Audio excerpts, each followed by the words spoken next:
No way can we know him. And then, because they frightened us. She's frightened. Prophet Muhammad is frightened, was frightened. I guess the Imams were frightened. She just makes the people littler. Mr. God is big. People can't go inside Mr. God.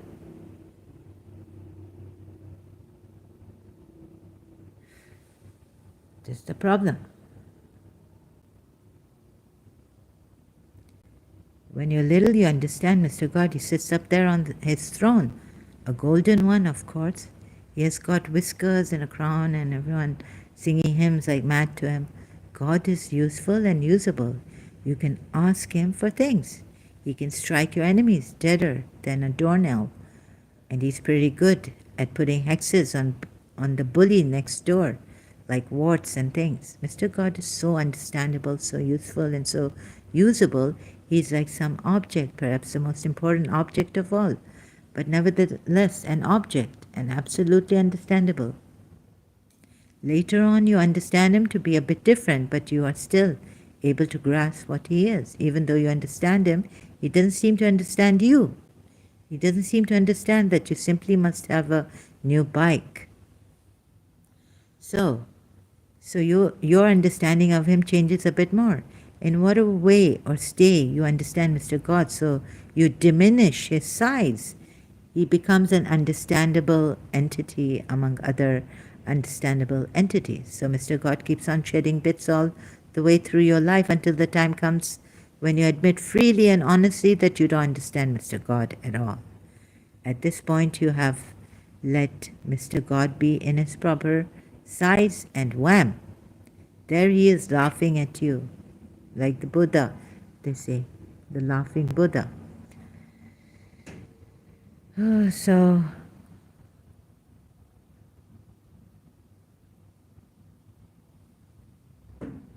this is some good quotes chosen from this A. Mays in Grace book excerpts. Mr. God. This is Anna Byfin. Thank you. Website. I'm going to save this website and read the quotes later. I have the book. Anyhow, so if you are Mr. God, if you are Allah, if you realize that, you won't need all these religions also, and praising Prophet Muhammad to no end. Honor him, help him, obey him. It's equivalent to Surah Nisa 80 to God, obeying God. Another thing is your power. Claim your power. You are the cosmic, divine energy. Like that, right? So going off tangent now. And how else can I show you this Quran ayats really? Like, what is this going on here? I could understand it. But I thought when I grew up and became religious, what dimensions of the Quran ayats will be revealed to me, higher dimensions. But they weren't. And I came to becoming an ex-Muslim, leaving Islam. So if you have the power, once I was joking, I was telling, my friend was like becoming religious now, and she was saying that that. I said, come on, Anila, you worship the all-powerful. You worship God because of his power. She said, you Dumbo, you... Do you worship God because you lack power, you need more power? That's why La ilaha illallah wahdahu la sharika lah. But he gives the kingdom to whom he wishes. Huh? Nor has he any partner in his kingdom. but he gives the kingdom to whom he wishes. He's the owner of this kingdom also. Another ayat. Try to work it out. Are you saying that he's the controller? No, he has. What does he mean here in Surah 17, ayat 111? Nor has he any partner in his kingdom. Can you please explain it? Because in another ayat, now this ayat also contradicting another ayat. If he gives his, okay, he's the owner of the kingdom, there he says, but he gives his kingdom to whom he pleases. But he's not sharing his kingdom, he's given it as a gift. And that person whom he's given his kingdom to is not a partner with Allah. You need to know that the owner of the kingdom has given you this. You need to thank him. And how are you going to take care of his kingdom? Huh? Without the power. Oh, he has the power to keep give you the kingdom and all that, like he gave Solomon, Hazrat Suleiman, and he will work. Devils are working and maintaining the kingdom. Meaning, okay. Are you Nangaram, brother? Where have you gone? 1 hour ago. So, can I have a live stream? I wish I could do a live stream. I could be fast in talking, but I'm. It can't be less than 1 hour. My stream. So, think about it. I mean, I wish. Oh, okay. I have to end it now. It's been 1 hour. Nor has he any partner in his kingdom. What if he had a partner in his kingdom and not just giving it to someone, right?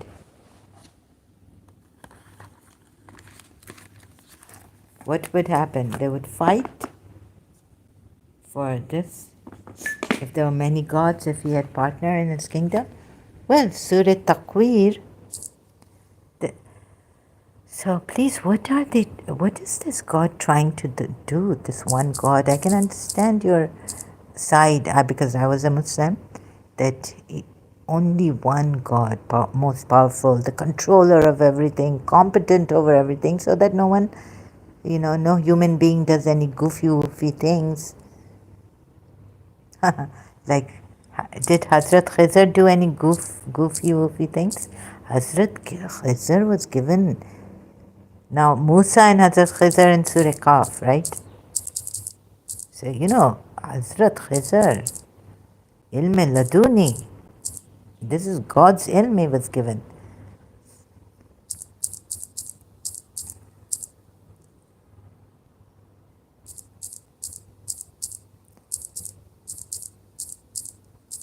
Oh, God. What ayat is it?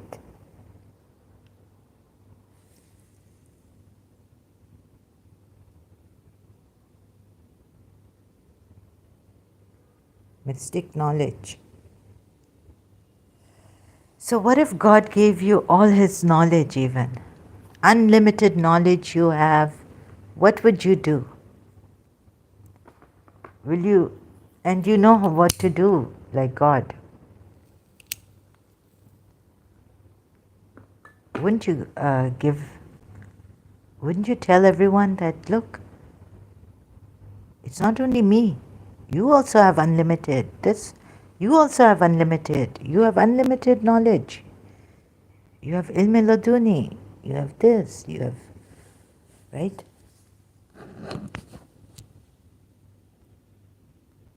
Okay, I can't find the verse. It's about the cave people.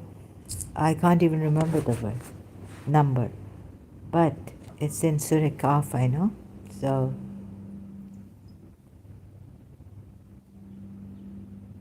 partner with God. Hazrat Khizr, who is he?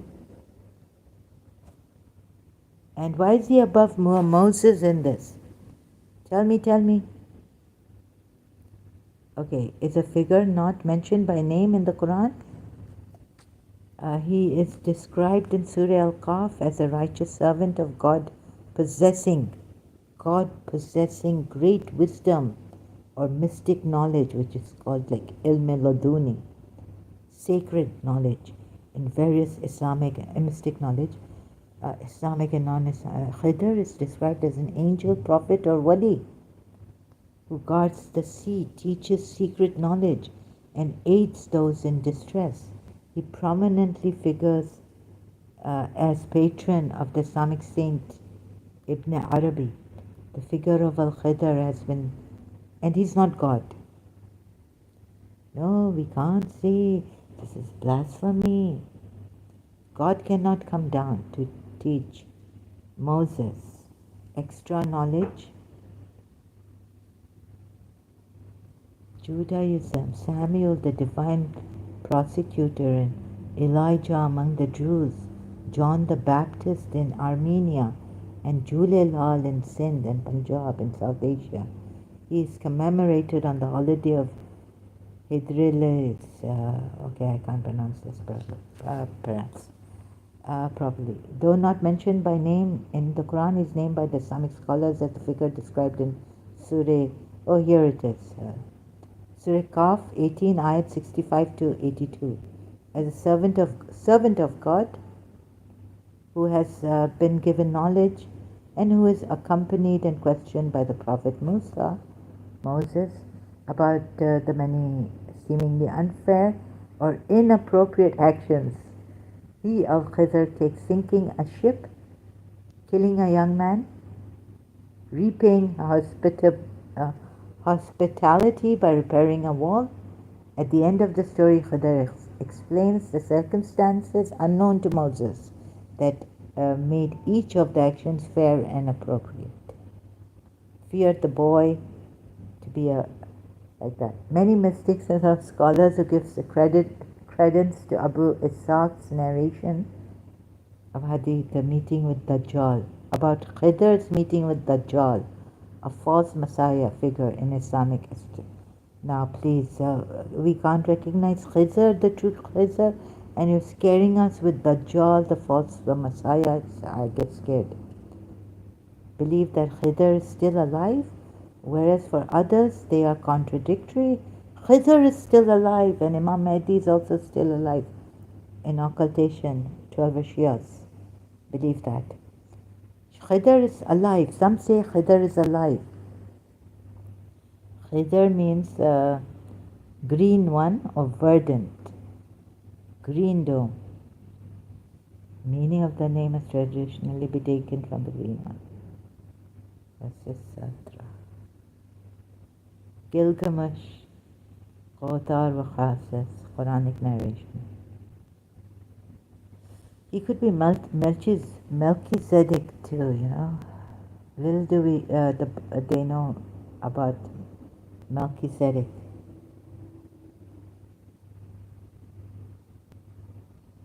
Let's meet Khidr. Oh, why are the feet of Khidr lingering? Hafiz, why are the feet of Khidr lingering? In London, why are the feet of Khidr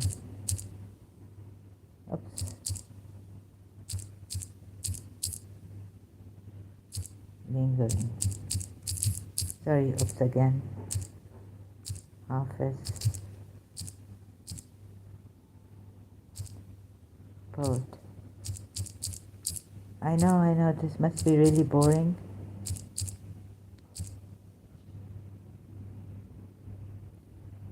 What has befallen the friends that were... Here it is. Why are the feet of Khizr lingering? The waters of life are no longer clear. The purple rose has turned sick. I have to go inside the Poem Hunter website to know. I don't remember the whole poetry, but yes, why are the feet of Khizr lingering? So, Khizr in London. What has befallen the friends that were between Principal and Zahra? Huh? What has befallen? True love poem. No, no, I have to put it. It's true love. If my, if, what is, true love has vanished from every heart. What has befallen all lovers fair? When did the bonds of friendship part? What has befallen the friends that were? Ah, why are the feet of Khizr lingering? The waters of life are no longer clear. The purple rose has turned pale with fear. Oh, you see this fear we are thinking. Where did it jump to? The purple, okay.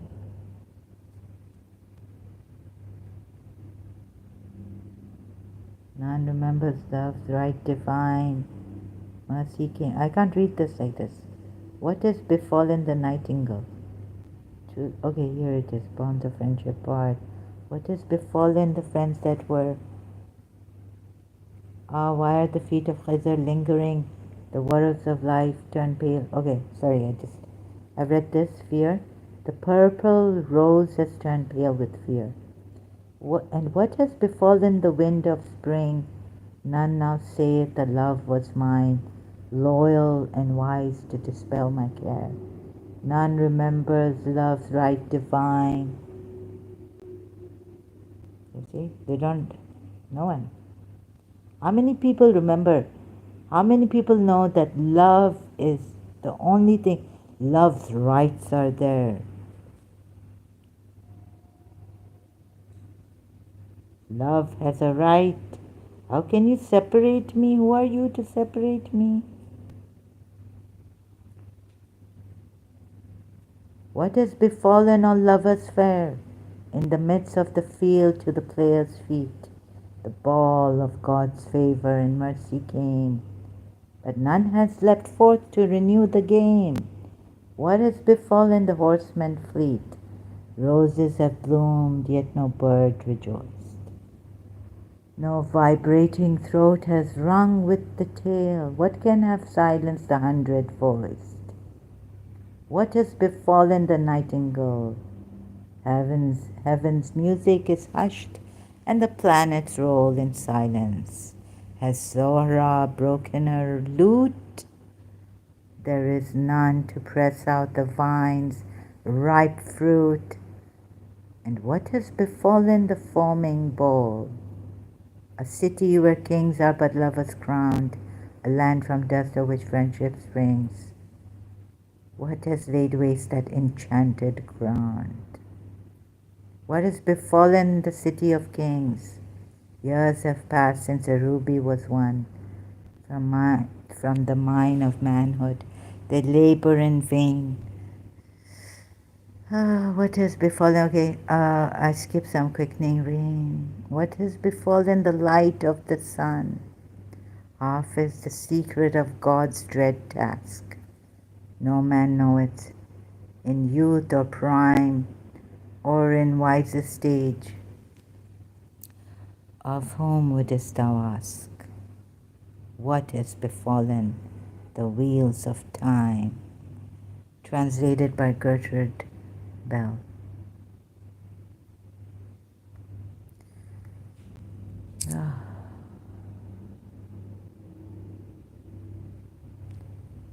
So, Khizr is still alive, right? Melchizedek hasn't died either.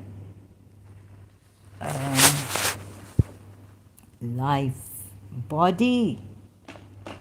These people are still alive. Qadar, qadar. Qadar na jani.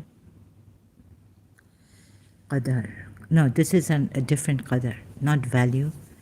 Oh, yeah, the value of everything. Oh, yes, it's the same in Arabic also. Qadar na jani. Yani, you did not know my worth.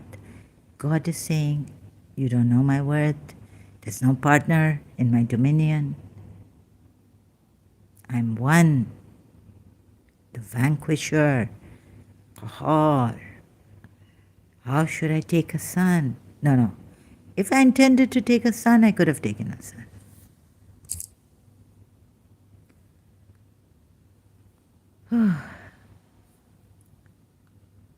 But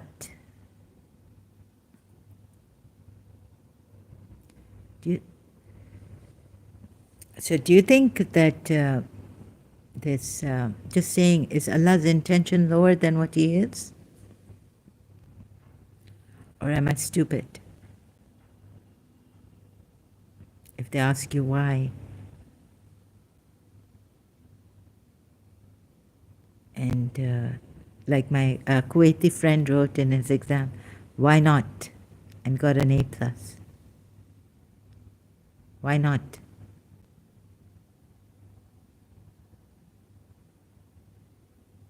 So whatever is happening in this world, why not? Why? Oh.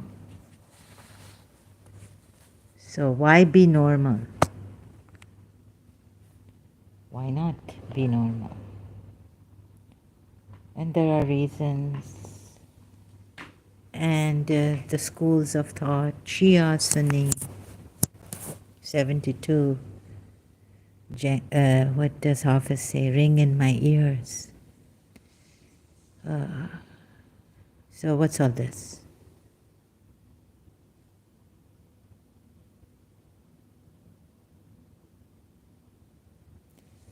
I don't understand.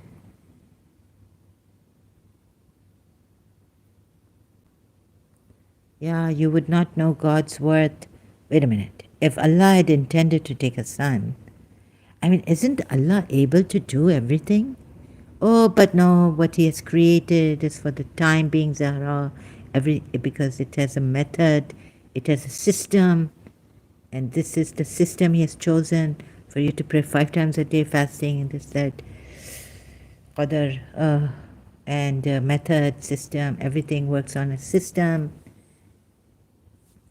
The sun does not overtake the moon, nor can the night outstrip the day, and all float in an orbit. And the polytheists, terrible people, and they're the worst of creatures now. They disbelieve when the true signs of Allah have come. Surah Baina, true religion has come. What are you people up to? Jews and Christians also worst of creatures. And we will burn you and burn you and burn you in hell because you did not believe in this even. So this also, you'll get burned if you are a disbeliever. Even though even if you don't defame the religion or you are a disbeliever, you burn in hell. You are the worst of creatures. You're condemned to burning in hell forever. And yet the Hindus go on worshipping. They're not scared. So I thought maybe, there's some truth they must have, because after this, how can they let me save the Hindus of India? How can they do this? There'll be, how many people will be, let me save the Christians also and the Jews. How many of you will be burning in hell? Huh? If this Islam is true. Oh God, why didn't you just, So God is using reasons here, and now I'm so tired, exhausted.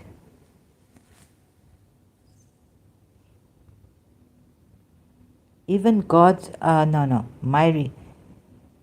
so if He intended to take a son, He could have chosen. Then I find this Surah 17, Ayat 111. He can't even, no, He says, because all praise be to Allah who has neither taken to Himself a son or a daughter. Why should he choose? Yeah, he did. No, no. Why should he choose? Oh, he's chosen messengers. Jacob, house, family of Abraham. Yeah, to guide us as his servants. Why should he choose a son? Why should he choose a son? They are, oh, because in, you know, excuse me, oh, because we're all equal in this, that even the prophet, they're all, yes, yes, oh, I got it. Islam has won today. It's all of us are servants of Allah, Abdullah, right? That's why he can't choose a son. It's simple as that. Why should he take a son? But had he intended, it does not mean that his intention is below. This ayat, oh no, this is in favor of actually Islam here. It means that if he intended, he could have taken a son. He could have chosen from what he creates, whatever he willed. Now I'm sorry. I don't know. No, but why should he take a son, right? One son, then why can't we all be his children? Children of God. Yeah. He could have all chosen. If he intended, why didn't he choose all of us to be his children? Why not? Not just one son. Yeah. So not only servants, but children. And maybe even, like, could we be him? His, no, wait, children of his. Yeah, if he, yeah. And make his messengers not messengers, prophets. I mean, messengers, okay, masters maybe. Masters of life. God could have done anything and everything. He has no limitations.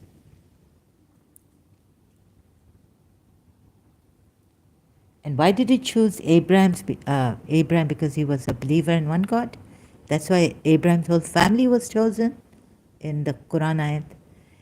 So this thing I haven't been able to. Sometimes I go to this to the Islam side.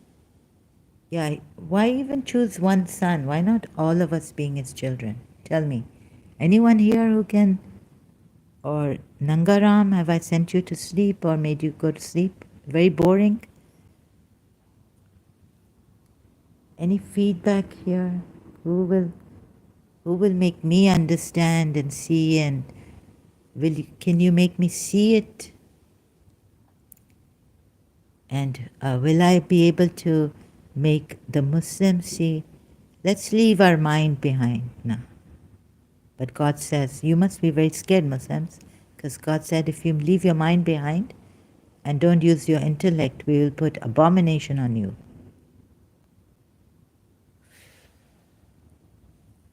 So, let's just, being neutral, putting your mind aside. Can you see, and from that pure awareness, relying on God only, can you see? Intuitive.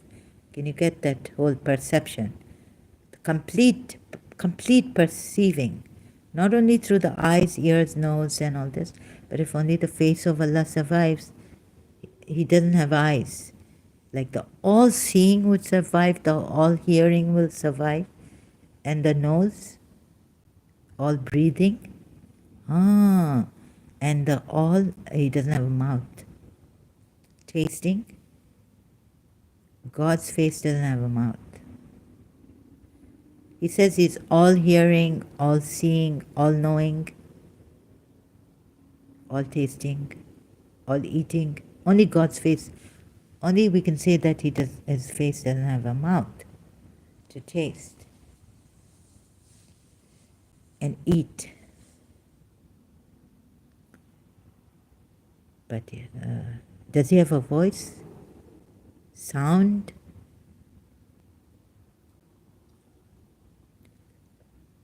No. The mouth, yeah, the ears here, the mouth, trumpet will be blown. So, sorry. Yeah, why not have, rather than servants, have children, right? So I'll be repeating myself because I'm so confused myself here on this. So his intention is not lower than what he is, but what he is can't, it prevents him from intending to take a son. Prevents him. Nothing should prevent him, right? Oh, we have a kind of a big problem here. Some genius. Oh, no, wait. I don't understand. Still is a problem in Surah 39:94. Lingering. What shall I do? I think I should leave you now with this lingering problem solving and just don't solve. Oh, you see, if I used this with the Muslims that you're not supposed to, just don't use your mind for now. They will say you want Allah to put abomination on us. All these reasoning Sunni religious scholars, Shia religious scholars, हर बात सब बातों का मतलब एक प्यार सबसे बड़ा है. Love is the greatest. So if you have love in your heart, why worry when God is above us?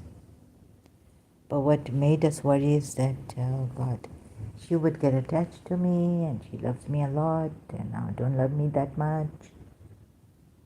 Oh.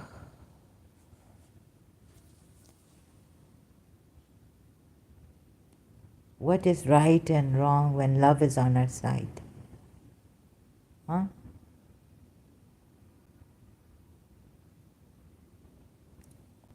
So that's why Khizr's feet lingering in London also with me.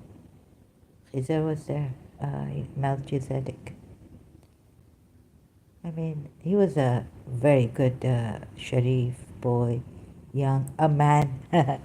And he was my brother from, he was so good. Now I realize he's sent by, oh my God, he looks like, I don't know.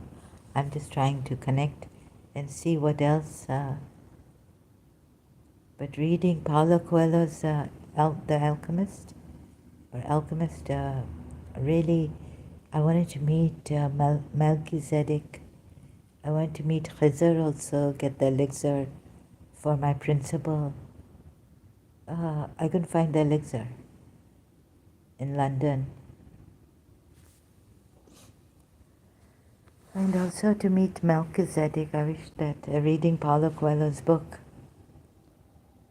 every encounter, is with God. Every moment's encounter is with God, something like this. What has Paulo Coelho said? So gods came in London, and now the divine time has come. Prepare yourself for a great awakening. We leave this religion.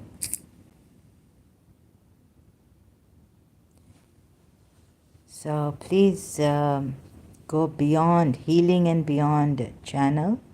Oh my God, you look so much like Chris, I tell you. Oh my goodness, Healing and Beyond.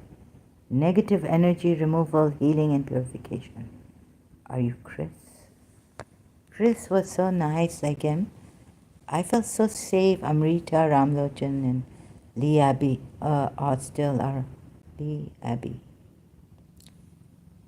It was so good with Chris in the final year. It's not that he was gay or something. He was just that he didn't have a girlfriend. He was Caucasian, white, from South Africa. A very good friend of ours, brotherly. We made him sit on the chair, take a picture. We didn't sit, we didn't take a chair. Amrita, Ramlochan, and I in the smoking room, and we asked someone to take our picture for the remembrance. He was such a nice man, very like him. You see him? We used to go to a Chinese restaurant in Earl's Court, the cheapest one. And we asked him, he said, you enjoyed these chilies? He says, no, yeah, I don't mind the chilies at all.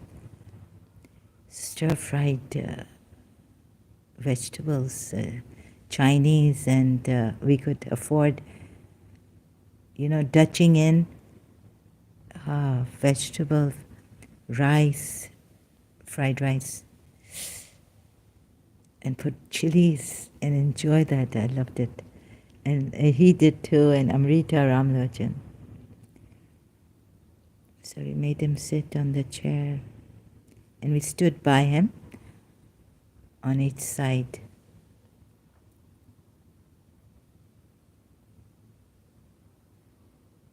So prepare yourself for the divine greatest awakening.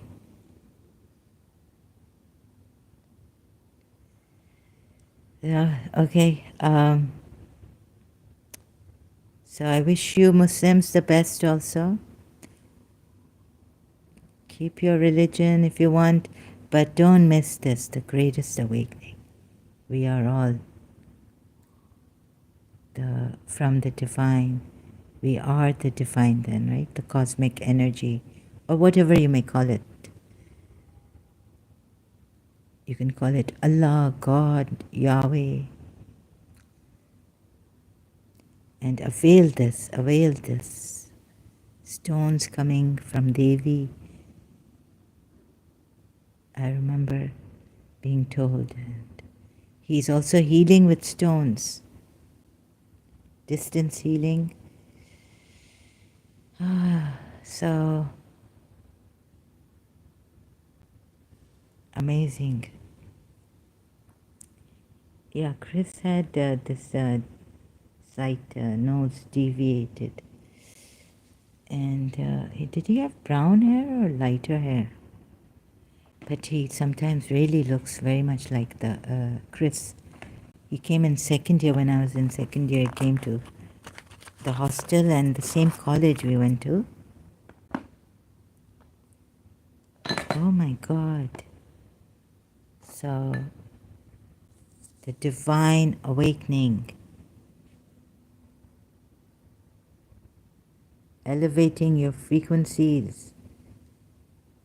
Reiki energy and healing. No one, this is really something. Third eye awakening, manifesting made simple, removing subconscious. ...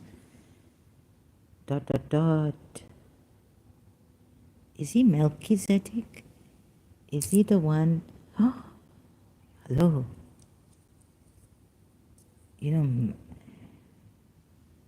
So he just says that he's been sent. He's been sent to save the world. Sorry. If you go to his Healing and Beyond, his channel. Sorry, he says that it's so just sharing this says my goal and dream is to lift and raise the vibrational frequencies of all that is by bringing joy, love, peace, and harmony to as many souls as I can. I believe that everything is happening exactly as it is meant to, through divine timing and fate has guided you here. I have been sent by the divine universe, he says. I have been sent by the divine universe. He calls it the divine universe to lift your spirits and show you that anything is possible. Well, I believed a long time ago, and I even thank God like anything for my princey. Although anything is possible. There was a time I believed, used to be, that I believed in someone, something, Celine Dion. Possible if you truly believe it with pure intentions at heart. Well, so in other words, God says in the Quran that do not ascribe purity to yourselves. Anything is accomplishable and achievable through the realms of infinite possibilities and potentials. If you are reading this right now, then this is no coincidence. You are here because the universe has guided you here to receive loving divine energy blessings. So many blessings. Oh God, I wished for my principal, Karachi, whole world, from the universe. And all that is, allow divine magic to come alive and flow through you. Oh, we're making magic. Princey and I wrote, is he the Persian Magi, the founder? God knows. But he hasn't said anything.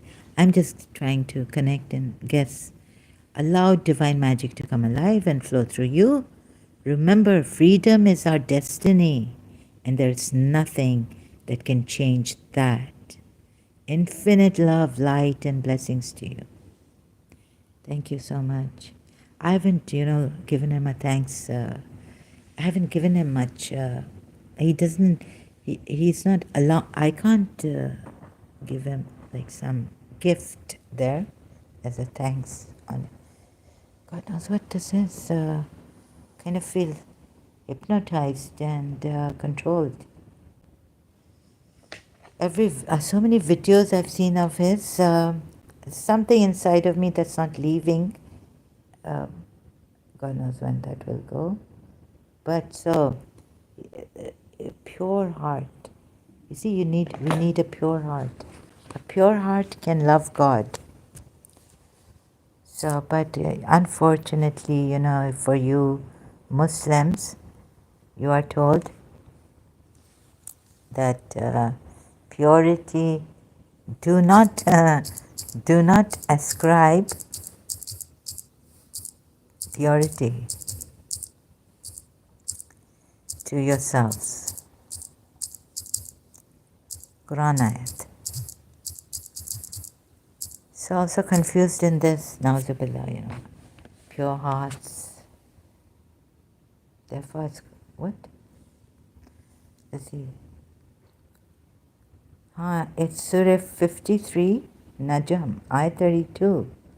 Those who avoid the major sins and immoralities, only committing slight ones, indeed your Lord is vast in forgiveness. He was most knowing of you when He produced you from the earth, and when you were fetuses in the wombs of your mothers. So do not claim yourselves to be pure. He is most knowing of who fears Him. Or therefore justify not yourselves. Yusuf Ali, justify not yourselves. He knows best who it is that guards against evil. Oh, in this way, like, do not ascribe purity. Right? Surah Najm, Ayat 32. Let me see, Quran.com. We are not Zakis. Zakiya means pure. Jesus Christ was. Surah Najm. I'll forget now. Ayat 32? I've just forgotten. Thank God I... So, the zakku, yeah, purity. Do not ascribe purity to your nafs, anfusakum, yourselves. He knows best who fears. So don't claim to be pure human beings. Oh, God help me. Okay, so we are... so this kind of a thing, I'm sorry. No, I don't believe in this. God, you see, when there's love in your heart or something, who am I? Oh no. See where the American coaches, spiritualists and all have reached. So why not ascribe purity to ourselves? Claim to be pure human beings? Because we sin, okay, He knows who is pure. Oh, Allah knows best. We shouldn't say, no, but aren't our hearts, when we are pure human beings, we are not nijis. That's it. We are sinless, and God, first of all, go to Adam and see, why are we being punished for the sin? Or was it a sin that Adam,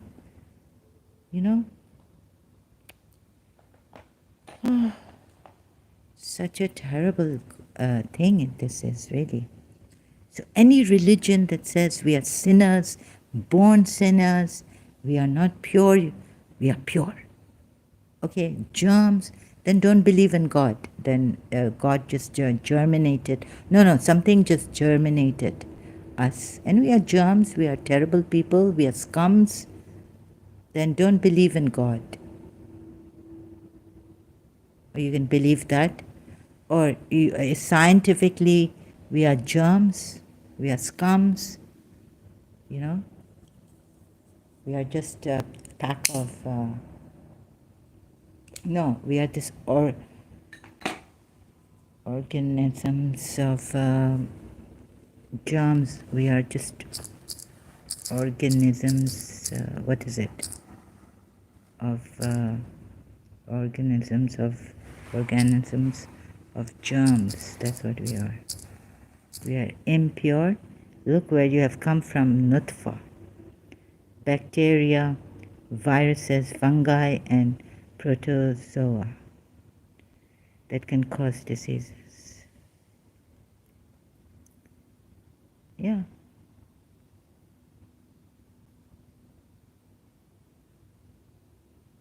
Well, even not, we are just bacteria, virus, we are just germs. God knows what we are. Do not ascribe, we are just sinners, we're terrible people. So, so sad, so terrible. Anyway, so I leave you now and we'll come back later. Thank you so much. Thank you, Nangaram. I wish you all the best. Bless you, your country, your family. Much. If you believe in God, God bless you much. Oh, there are loads of blessings coming. Nangaram. So, loads of blessing coming now. Are we germs? Are we bad? Are we... No, don't forget. You know what he says? Don't forget who you are. You just went through his video again. You are multi-dimensional beings. You are the divine cause. Why did we come in? Why this body, germs and all? Waste. Are we? What are we truly? So I need to talk, get connected with this fabulous man, young man. He's younger than me, I know. So let's see. I will be. Let's see if I can even what he would like me to share here with you. Thank you so much. All the best. And yeah. Oh God, forgive. No, no, God. Oh, okay. I hope I have helped in a weird way to this time to help Muslims leave Islam. But just don't kill us, don't harm us. Hello, God bless. Sliffy. Hello, is that SLIFI? God bless you too and your country and your. So just let me show you. Go to my channel. Hello, welcome. Sci-fi. Sci-fi. God bless you, Sci-fi. God bless your country, your family, your people, your friends, much always. Do you think I've helped the Muslims leave Islam? So, why did God create us as sin? Why did, okay, you're most welcome. It's a pleasure. You blessed me first. So, lots of, remember, do you realize, okay, now the spirit of this sacred, mysterious man has gotten into me, who's sent by the divine cosmos, cosmic energy. Realize your highest, what, your love, your divine love, your divine light. Yeah? Don't forget it. And yet, in this body, sinning,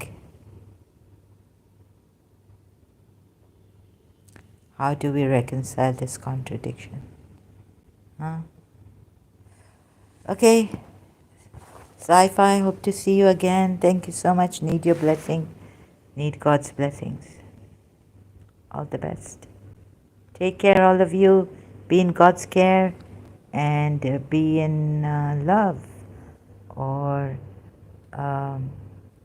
be good. Goodbye. Thank you, Sci-Fi. Being good is difficult, but realizing, what am I? If you realize what you are, then Sci-Fi, you don't have to be good, right? So, but thank you. I will try to be good, but trying's not enough. Anyways, take care. Be in God's care and be good. Do you think I'm bad, Sci-Fi? Oh, this thing really gets to me, Sci-Fi. Um, when someone tells me to be good, it's like a teacher telling us, be good, your older person. So this really gets to me, to be honest. It's like I'm bad and I have to be good. Yeah, so then we are bad. I am bad. But let's say if let's go beyond the good and bad. Do you think I have been bad, that I have to be good? You see, this is the problem. Oh, Sci-Fi, this is the problem. So are you telling me that I'm bad and I need to be good? And goodbye, goodbye, bye. But this also, when someone tells me to be good, I kind of feel that I've been bad, and the teacher is telling me, be good. But I come here, I guess, with good intentions, clean intentions to help, support, and discover together. Sometimes sci-fi, I can't help but be bad. It's just, you know. So whatever, let's embrace what we are. Bad, good. Just accepting what we are, not moving away from it. I guess that's how sci-fi. Sorry, I just don't like this be good, to be honest with you. And candid. If you tell me to be good, it means that I've been bad. So that makes me sad, sci-fi. But thank you for your positive comments here, for your love, for your cooperation, for your blessing, right? It means a lot to me. Thank you so much. But so much misguidance, you see, which makes, by the religions, Christian, Islam, Hindu, all these religions of rituals, and I'm out of this ritual also. So I just needed a God to just come and pick me up and love, unconditional love. Remember, you are unconditional love. Remember what you are. And how do you remember that? A God that comes and connects you and tells you that you are, I'm sounding like David Wood sometimes, that you are who you are. Embrace your entire self, okay? Now, some things I don't distinct them, repress them or suppress it, what you are. You see, this thing of be good makes me nervous.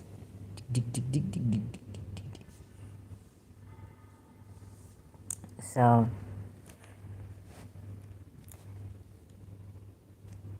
and okay, now it's reminding me of the monster that has been in me that won't leave me. A man saying, Spirit, awesome, I won't leave her. So, yeah, it's sci-fi. I've been chasing after goodness, being good. It hasn't come easy to me. So, trying. But that makes me really nervous. Thank you. I must leave you, and would like to know more about your sci-fi, who you are, and what is this. The God has come now for us, let's see, and He wants us to remember that we are beyond this good and bad. We are beyond all this.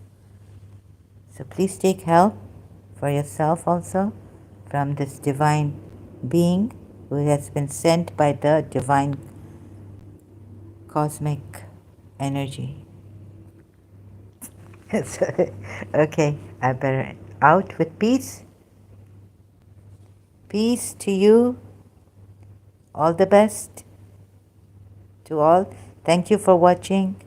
Thank you for being here and discovering what all this is and who we are, truly are. Thank you so much.